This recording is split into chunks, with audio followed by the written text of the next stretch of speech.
Very good afternoon to all. So இந்த வீடியோவில் வந்து நம்ம ஃபேமிலி லா 2ல் ஹிந்து சக்சஷன் ஆக்ட் 1956 பார்க்க போகிறோம். ஸோ அதுலேயும் குறிப்பாக மெயினாக என்ன அப்படின்னா class 1 heirs section 8, section 9, section 10 இந்த ரெண்டு விஷயத்தை பற்றி நம்ம இப்போ முழுசாக பார்க்க போகிறோம். So okay, first section 8. Section 8 என்ன அப்படின்னா ஜென்ரல் ரூல்ஸ் பற்றி சொல்லுது. ஸோ ஜென்ரல் ரூல்ஸ் அப்படின்னா வந்துட்டு ஃபார் சக்சஷன் என்ன சக்சஷன் அப்படின்னா, இப்போ ஒரு ஹிந்து மேல் இன்டர்ஸ்டேட்டாக இறந்து போகிறார் அப்படின்னா அவரோட ப்ராப்பர்ட்டியை எந்த வழியிலலாம் நம்ம டிசால்வ் பண்ணணும், எந்த வகையில் யாரை இன்ஹெரிட் பண்ணணும் அப்படின்றத பற்றி செக்ஷன் 8 ஜென்ரல் ரூல்ஸை பற்றி குறிப்பிடுது. ஸோ இதில் வந்து இது வந்து மேலே பற்றி தான் சொல்லுது. So what is interstate? Interstate அப்படின்னா ஒரு ப்ராப்பரான வில் எழுதி வைக்காமல் ஒரு ஹிந்து இறந்து போனாங்க அப்படின்னா அவங்களுடைய ப்ராப்பர்ட்டியை எந்தெந்த வழியில் யாருக்கு பிரித்து கொடுக்கணும் அப்படிங்கிறத செக்ஷன் 8 சொல்லுது. இதில் வந்துட்டு நமக்கு 4 சப் கிளாஸஸ் இருக்குது. சப் கிளாஸ் ஏ என்ன சொல்லுது அப்படின்னா முதல்ல கிளாஸ் 1 இவங்களுக்கு வந்து ப்ராப்பர்ட்டியை பிரித்து கொடுக்கணும்னு சொல்கிறாங்க. அந்த கிளாஸ் 1 தான் நம்ம பார்க்க போகிறோம். ஃபஸ்ட்டு நான் ஜென்ரல் சொல்லிட்டு அடுத்து கிளாஸ் 1 யாருன்றதை சொல்கிறேன். ரெண்டாவதாக வந்து கிளாஸ் 1 யாருமே இல்லைன்னா அப்போது வந்து கிளாஸ் 2 உள்ளவங்களுக்கு பிரித்து கொடுக்கணும். ஓகேவா?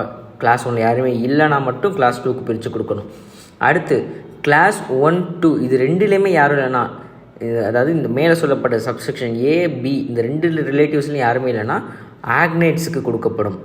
அடுத்து இந்த 3மே இல்லாமல் தெர் இஸ் நோ ஆக்னேட்ஸ் எதுவுமே இல்லை அப்படின்னா அப்போ காக்னேட்ஸுக்கு கொடுக்கப்படும். சரி, இப்போ இந்த ஆக்னேட்ஸ், காக்னேட்ஸ் இவங்கெல்லாம் யார் அப்படின்னு நம்ம பார்க்கணும் இல்லையா? ஆக்னேட்ஸ் அப்படின்னா section 3 sub class A of Hindu succession act 1956 சொல்லியிருக்காங்க. ஸோ அதாவது முழுக்க ஒரு ஆண் வாரிசு மூலமாக ஒரு ப்ராப்பர்ட்டியை நம்ம இன்ஹெரிட் பண்ணோம் அப்படின்னா அப்போ அவங்கள வந்து ஆக்னேட்ஸ் அப்படின்னு சொல்லுவாங்க.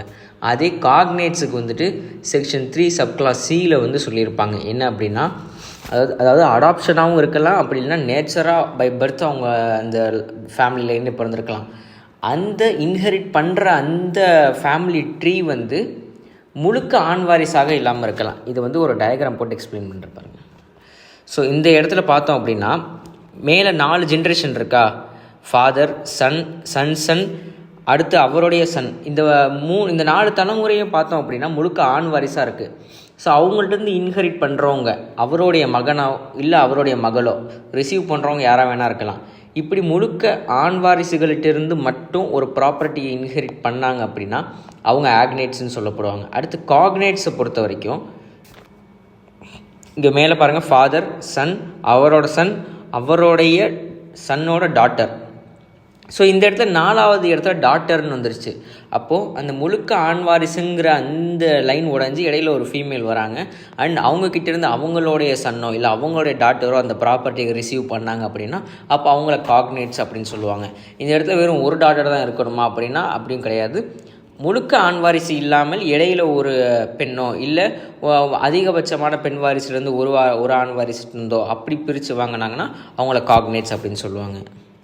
அடுத்து செக்ஷன் 9 என்ன சொல்லுது அப்படின்னா order of succession among heirs இந்த ஷெடியூல், அதாவது எந்த ஆர்டரின் அடிப்படையில் பிரிக்கணும் அப்படின்றத பற்றி சொல்கிறாங்க. ஸோ இது வந்து நம்ம செக்ஷன் 8ஓடு நம்ம கம்பேர் பண்ணி தான் படிக்கணும். ஏன்னா செக்ஷன் 8ல் சப் கிளாஸ் ஏ என்ன சொன்னாங்க, கிளாஸ் 1 ஃபஸ்ட்டு கொடுக்கணும் அப்படின்னு சொல்லியிருந்தாங்க.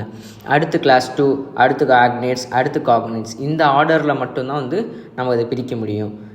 ஓகேவா? அதே மாதிரி கிளாஸ் 1 இருக்கும்பொழுது கிளாஸ் 2 ஹையர்ஸுக்கு ப்ராப்பர்ட்டியை கொடுக்க முடியாது. கிளாஸ் 1 அவங்களுடைய டேபிள் அப்படி அங்கே இல்லைனா மட்டும்தான் அடுத்த ஆர்டருக்கு வரணும். ஸோ இதுக்கு ஒரு லேண்ட்மார்க் கேஸ் இருக்குது, ஒய் அம்பனா வெர்சஸ் சுப்பையாமா அப்படின்னு சொல்லிட்டு ஒன்று இருக்குது. அதோட இதை நான் டிஸ்கிரிப்ஷனில் தரேன். அடுத்து செக்ஷன் 10 பொறுத்த வரைக்கும் என்ன அப்படின்னா இதுதான் வந்து கிளாஸ் 1க்கு எப்படி ப்ராப்பர்ட்டியை பிரித்து கொடுக்கணும் அப்படின்றத பற்றி தெளிவாக எக்ஸ்பிளைன் பண்ணியிருப்பாங்க.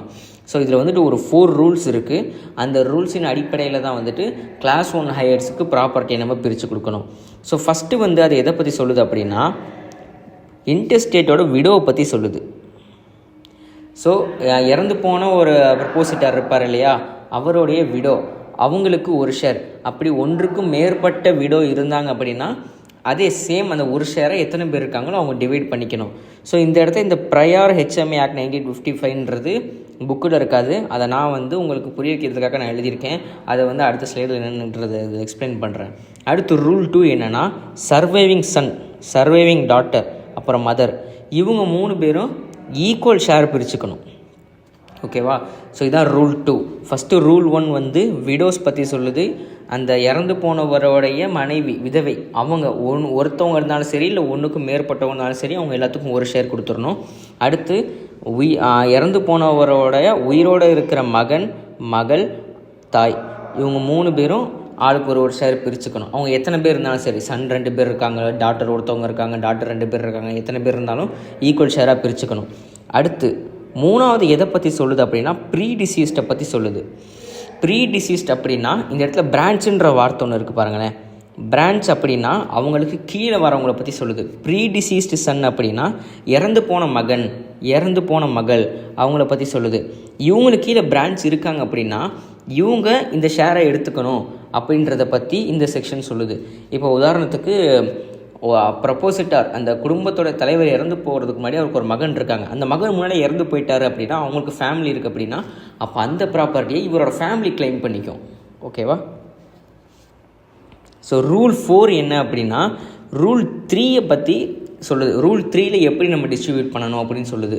ஸோ இதுக்கு 2 சப்செக்ஷன் இருக்குது. முதல்ல என்ன அப்படின்னா இப்போ இறந்து போனைய குடும்ப தலைவர் இருக்கார் இல்லையா, ஃபாதர்னு வச்சுக்கோங்க, அவருக்கு ஒரு மகன் இருக்காங்க.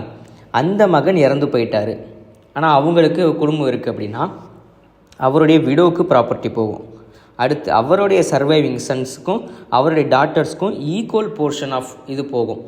ஸோ நம்ம வந்து செக்ஷன் 8லேயே நம்ம பார்த்துட்டோம் என்னென்ன. செக்ஷன் 8 சப்கிளாஸ் பியில் வந்துட்டு உயிரோடு இருக்க மகள் இவங்க எல்லாத்துக்கும் வந்து ப்ராப்பர்ட்டி ஈக்குவலாக போய் சேருன்றதை பார்த்தோம். அதே மாதிரி இங்கே வந்து சன் அண்ட் டாட்டர் இவங்களுக்கு மட்டும் ஈக்குவல் ப்ராப்பர்ட்டி போய் சேரும். அடுத்து இப்போ அந்த மகன் இறந்து போயிட்டாருன்னா அவருடைய மகன் இறந்து போனாலும் அவருடைய குழந்தைங்களுக்கும் போய் சேரும். ஆனால் டாட்டரை பொறுத்த வரைக்கும் என்னென்னா ஒரு தலைமுறை மட்டும்தான். இப்போ குடும்ப தலைவர் இறந்து போயிட்டார், அவரோட மகள் இருக்காங்க, அவரோட மகனும் இறந்து போயிட்டாங்க, அவங்களுக்கு ஒரு மகன் ஒரு மகள் 2 பேர் இருக்காங்கன்னா அவங்க எடுத்துக்கலாம். ப்ராப்பர்ட்டி அவங்களுக்கு ஈக்குவலாக போகும். Surviving sons and daughter equal portions அவங்களுக்கு போகும். இந்த இடத்துல நம்ம விடோக்கு போகும்னு பார்த்தோம். யார்? சன்னோட விடோக்கு போகும். ஆனால் டாட்டருடைய ஹஸ்பண்ட்ஸுக்கு ப்ராப்பர்ட்டி போகாது. இதை சொல்கிற கேஸில் தான் நான் அப்போ சொன்னது. இப்போ ஒரு ரூலையும் நம்ம டீட்டெயிலாக எக்ஸ்பிளைன் பண்ணி பார்க்கலாம். ஸோ நம்ம செக்ஷன் 10 ரூல் 1 என்ன பார்த்துருந்தோம் அப்படின்னா விடோஸை பற்றி பார்த்துருந்தோம். விடோஸ்க்கு வந்து ப்ராப்பர்ட்டி போய் சேரும். ஒரு விடோ இல்லை ஒரு விடோவுக்கு மேற்பட்ட விடோ அப்படின்றத பார்த்தோம். ஆனால் ஹிந்து மேரேஜ் ஆக்ட் 1955 பொறுத்த வரைக்கும் செக்ஷன் 5 என்ன சொல்லியிருக்காங்க அப்படின்னா ஒரு ஸ்பௌஸ்க்கு மேலே இன்னொருத்தவங்க உயிரோடு இருக்கும்போது இன்னொரு ஸ்பௌஸ் வச்சுருக்கிறது வந்து வாய்டு மேரேஜ் அப்படின்னு சொல்லுவாங்க. அந்த திருமணம் செல்லாது. அப்போ அந்த ஒய்ஃபும் லீகலான ஒய்ஃப் கிடையாது. அப்போ எதுக்கு அது அப்படி சொல்லியிருக்காங்க அப்படின்னா ஹிந்து மேரேஜ் 1955க்கு வந்து நம்ம ப்ராஸ்பெக்டிவ் எஃபெக்ட் கொடுத்துருக்கோம். ப்ராஸ்பெக்டிவ் எஃபெக்ட் அப்படின்னா இந்த ஆக்ட் கமென்ஸ்மெண்ட்டுக்கு வந்ததுக்கு அப்புறமேட்டு தான் இது செல்லும். அதுக்கு முன்னாடி நடந்த திருமணங்களுக்கு வந்து இந்த ஆக்ட் வந்து ஒத்து வராது. அப்போது இதுக்கு முன்னாடி நடந்த திருமணங்கள் 1955க்கு முன்னாடி, உதாரணத்துக்கு 1940 வந்துட்டு ஒருத்தர் ஒரு திருமணம் செஞ்சுருக்காரு, 2வது திருமணமும் செஞ்சுருக்காரு அப்படின்னா அந்த 2 மனைவியுமே வந்து லீகலான அவருக்கு மனைவி தான். அப்போ அவங்களுக்கு அங்கே 2 ஸ்பௌஸ் இருப்பாங்க. அப்போ அவர் இறந்து போனார் அப்படின்னா அவங்களுடைய அந்த விடோஸ் வந்து ஒரு ஷேர் எடுத்து அதை அவங்க ஈக்குவலாக அவங்க டிவைட் பண்ணிக்கலாம். ஆனால் 1955க்கு அப்புறம் ஒருத்தர் திருமணம் செஞ்சு 2வது திருமணமும் செஞ்சுருக்காரு அப்படின்னா 5 கண்டிஷன்ஸ் கீழே எந்த ஒய்ஃப் வந்து ஃபுல்ஃபில் ஆகுறாங்களோ அவங்கள தான் லீகலி பவுண்ட் ஒய்ஃப் அப்படின்னு சொல்லுவாங்க. அவங்களால மட்டும்தான் ப்ராப்பர்ட்டியை இன்ஹெரிட் பண்ண முடியும், வேறு யாருனாலையும் பண்ண முடியாது. அடுத்து இவங்க தான் வந்து கிளாஸ் 1 ஹையர்ஸ். மொத்தம் இதில் ஒரு 12 பேர் இருப்பாங்க. இந்த 12 பேர் மட்டும்தான் வந்துட்டு கிளாஸ் 1 ஹையர்ஸ் அப்படின்னு சொல்லுவாங்க. இவங்களுக்கு இன்னொரு பேர் வந்து சைமல்டேனியஸ் ஹையர்ஸ் அப்படின்னு சொல்லுவாங்க. இவங்கள ஒருத்தரை தவிர்த்து இன்னொருத்தருக்கு கொடுக்கணும் அப்படின்ற மாதிரியும் கொடுக்க முடியாது. ஃபஸ்ட்டு 1937க்கு முன்னாடி இந்த இடத்துல வந்து சன் மட்டும்தான் இருப்பாங்க, டாட்டர்ஸ் இருக்க மாட்டாங்க. ஆனால் 1937 அமெண்ட்மெண்ட் ஆக்டுக்கு அப்புறமேட்டு தான் வந்துட்டு டாட்டர்ஸையும் உள்ளே கொண்டு வந்தாங்க, விடோஸையும் உள்ளே கொண்டு வந்தாங்க. அவங்களுக்கு வந்து ப்ராப்பரான லீகல் ரைட்ஸ் கொடுத்தாங்க. ஸோ இப்போ நம்ம செக்ஷன் 10 படித்தோம் இல்லையா, அதுபடி தான் வந்து கிளாஸ் 1 ஹையர்ஸை எப்படி பிரிக்கணும், அவங்களுக்கு எப்படி ப்ராப்பர்ட்டி கொடுக்கணும் அப்படின்றத பார்ப்போம். ஸோ இவர் தான் ப்ரப்போசிட்டார் அப்படின்னா அந்த சொத்துக்கு உரிமையாளர் இறந்து போனவர். நம்ம வந்து இந்த ரவுண்டிங் வந்து கன்ஃபார்மாக பண்ணி ஆகணும். பிகாஸ் ரவுண்டு பண்ணால் மட்டும்தான் அவர் இறந்து போயிட்டார் அப்படின்னு அர்த்தம். ஓகேவா? ஸோ ப்ரப்போசிட்டார் இறந்து போயிட்டாருன்னா அவருடைய மதருக்கு ஒரு ஷேர், அவருடைய விடோ, அதாவது மனைவி கொடுக்கணும். அடுத்து சன்னு கொடுக்கணும், டாட்டரு கொடுக்கணும். இதை வந்து ரூல் 1 அண்ட் ரூல் 2 இது ரெண்டும் ஃபுல்ஃபில் ஆகுது. ஸோ அதுக்கப்புறமேட்டு தான் வந்து நிறைய பேர்த்துக்கு கன்ஃபியூஷன் ஆகும். ரூல் 3யும் ரூல் 4 தான் நிறைய பேர்த்துக்கு கன்ஃபியூஷன் ஆகும். ஸோ ரூல் 3ல் என்ன சொல்லியிருந்தாங்கன்னா பிரான்ச் அப்படின்னு சொல்லியிருந்தாங்க. இப்போ இவர் சன்னு இருக்கார் இல்லையா, இவர் இறந்துட்டார் அப்படின்னா அதுதான் இங்கே இருக்குது. இவர் இறந்துட்டார் அப்படின்னா அவருடைய விடோவுக்கு ஒரு ஷேர் போகும், அதுக்கு ரூல் 3 சொல்லுது.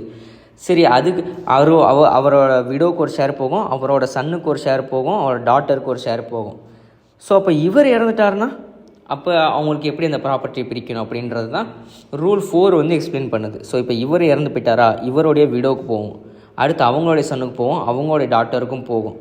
ரூல் 2 சப்கிளாஸ் 2ல் வந்து என்ன, ரூல் 4 சப்கிளாஸ் 2ல் என்ன சொல்லுது அப்படின்னா, இப்போ ஒரு டாட்டர் இறந்துட்டாங்க அப்படின்னா அவங்களுடைய டாட்டர் இல்லை அவங்களுடைய சன், இவங்க 2 பேர்த்துக்கு மட்டும்தான் ப்ராப்பர்ட்டி போகும். இதை தாண்டி யாருக்கும் போகாது. இவங்களோட ஹஸ்பண்டுக்கும் போகாது, இல்லை ஹஸ்பண்ட் ரிலேட்டிவ்ஸ் யாருக்குமே போகாது. ஸோ இது ஒரு பிரான்ச்சோடு முடிஞ்சிடும். இவங்க இறந்து போயிட்டாங்க அப்படின்னா அந்த ப்ராப்பர்ட்டி வந்து ஃபர்தர் போகாது. சன்னுக்கு மட்டும்தான் 3வது தலைமுறை வரைக்கும் போகும். ஸோ ஒரு சன் இறந்துட்டாருன்னா அவரோட சன் இருந்தாலும் அவரோட சன் இல்லை அவரோட டாட்டர் வரைக்கும் போகும். இதுக்கு மேலே ப்ராப்பர்ட்டி போகாது. ஆனால் ஒரு டாட்டருக்கு வந்து அவங்க இல்லாமல் ஒரு தலைமுறை மட்டும்தான், இவங்க இறந்துட்டாங்க அப்படின்னா அவங்களுடைய கீழே உள்ள தலைமுறைக்கு மட்டும்தான் ப்ராப்பர்ட்டி போகும். அதுக்கு மேலே அந்த ப்ராப்பர்ட்டி ஃபர்தர் போகாது. ஸோ இதுதான் கிளாஸ் 1 ஹையர்ஸோடைய சைமல்டேனியஸ் ஹையர்ஸ் வந்து எப்படி ப்ராப்பர்ட்டி பிரிக்கிறதுன்னு. ஸோ அதே மாதிரி ப்ராப்பர்ட்டியை வந்து நம்ம 2 வகையாக பிரிக்க முடியும். என்னென்னா per capita based and per branch. இப்போ per branch and per capita based அப்படின்னா என்னன்றதை நம்ம பார்ப்போம்.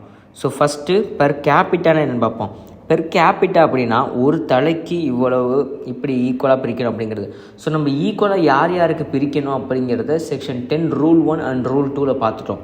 யார் யாருக்குன்னா mother, widow, daughter and son, இவங்க எல்லாத்துக்கும் ஈக்குவலாக ப்ராப்பர்ட்டி போய் சேரணும். இப்போ வந்து மதர் ஆப்வியஸாக ஒருத்தவங்க இருப்பாங்க, விடோ 1955க்கு அப்புறம்னா ஒருத்தவங்க தான் இருப்பாங்க. அண்ட் சப்போஸ் 1955க்கு முன்னாடி மல்டிபிள் ஒய்ஃப்ஸ் ஆகவே இருந்தாலும் ஒரு ஷேர் தான் கொடுப்பாங்க. அது எத்தனை ஒய்ஃப்ஸ் இருந்தாலும் அவங்க அதை ஈக்குவலாக டிவைட் பண்ணிக்கணும். ஓகேவா? ஸோ இந்த 4 பேருக்கு ஈக்குவல் ஷேர் பிரிக்கணும்னு சொல்லிட்டாங்க. அப்போது நமக்கு தெரியும் ஆட்டோமேட்டிக்காக நம்ம 1/4 தான் வந்து ப்ராப்பர்ட்டியை நம்ம பிரித்து கொடுக்கணும். இது வந்து பெர் கேபிட்டா பேஸ்ட் அப்படின்னு சொல்லுவாங்க. ஸோ அப்போ பெர் பிரான்ச் அப்படின்னா என்னென்னா, இதுக்கு கீழே போகும்போது, இப்போது கீழே எங்கே போகுது, சன் ஆர் டாட்டர், இவங்க 2 பேருக்கு தான் போகுது. இவங்களில் யாராவது இறந்து அதுக்கு கீழே ப்ராப்பர்ட்டி போகும்போது அப்படி தான் அதை பெர் பிரான்ச் அப்படின்னு நம்ம சொல்லுவோம். ஸோ இப்போ நம்ம இந்த டயக்ராமில் பார்த்தோம் அப்படின்னா நமக்கு 5 பேர் இருக்காங்க. மதர், டாட்டர், விடோ, சன், 4 பேர் இருக்காங்களே. இன்னொரு சன் ஒருத்தர் இறந்து போயிடுறாரு. அப்போ இந்த ப்ராப்பர்ட்டி யாருக்கு போகும் அப்படின்னா செக்ஷன் 10ல் சொன்ன மாதிரி சன்ஸ் விடோவுக்கு போகும், சன்னோட சன்னுக்கு போகும், சன்னோட டாட்டருக்கு போகும். இப்போ சன்னோட சன் இறந்துட்டாங்க அப்படின்னா ஃபர்தராக அவரோட சன் அண்ட் டாட்டருக்கு போகும். சன்னோட டாட்டர் இறந்து போனாங்கனாலும் சேம், அவங்க 2 பேர்த்துக்கு அது போகும். ஸோ இதுதான் பெர் பிரான்ச்சுன்னு சொல்கிறாங்க. ஸோ இந்த இடத்துல உடையுது பார்த்திங்களா, இதுதான் வந்து பெர் பிரான்ச் அப்படின்னு மாறுறது. ஏன்னா இது வரைக்கும் பெர் கேபிட்டா ஒவ்வொரு தலைக்கு இவ்வளோன்றது போகுது, இவங்க எல்லாத்துக்கும் ஈக்குவல் ஷேர் போகும். பெர் பிரான்ச் அப்படின்னா இவங்களுக்கும் ஒரு ஷேர் போகும், அதை இவங்க ஃபர்தராக இவங்க கூட டிவைட் பண்ணிக்கணும். ஸோ இந்த இடத்துல 1/4 1/5, இந்த இடத்துல 1/5 இன்ட்டு 1/3 அந்த அடிப்படையில் போட்டு 1/15 ஈச் அப்படின்றதில் அவங்களுக்கு செப்பரேட் பண்ணி நம்ம கொடுக்கணும். இதுதான் வந்து per capita based and per branch பேஸ்டுன்னு நம்ம சொல்கிறோம். அடுத்து நம்ம இப்போ பார்த்தோம் இல்லையா, mother, widow, son and daughter. எப்படிப்பட்ட மதர்னால் அதுக்கு ஒரு சில கேரக்டரிஸ்டிக்ஸ் இருக்குது, எல்லாருமே மதர் ஆயிட மாட்டாங்க.